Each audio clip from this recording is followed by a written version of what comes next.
নমস্কার, আমি রুমা। আমার খাওয়ার খেলা চ্যানেলে আপনাদের সবাইকে স্বাগত।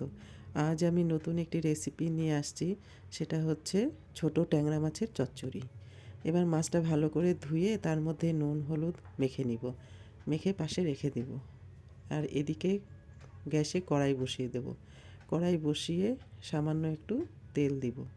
এই তেলটা গরম হওয়া পর্যন্ত আমরা অপেক্ষা করব।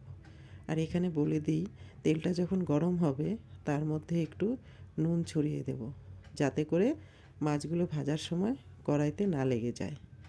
এবার নুনটা দিয়ে আরেক কিছুক্ষণ গরম করব।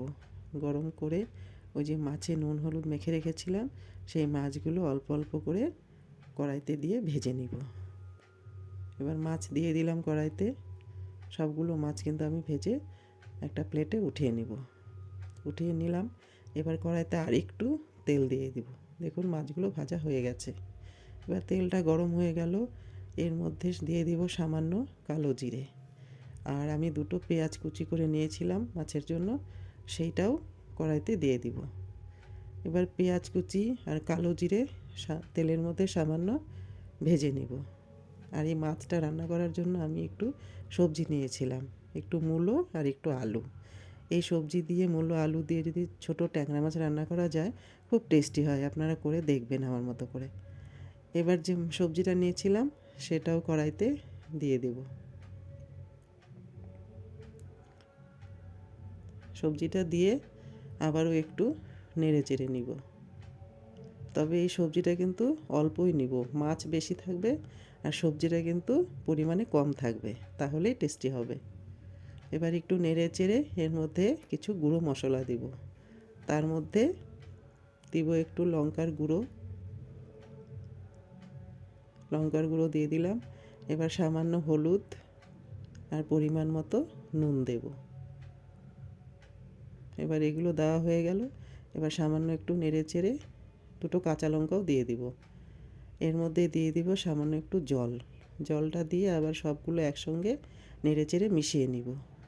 যখন মেশানো হয়ে যাবে তখন এর মধ্যে একটু ঢাকা দিয়ে দিব।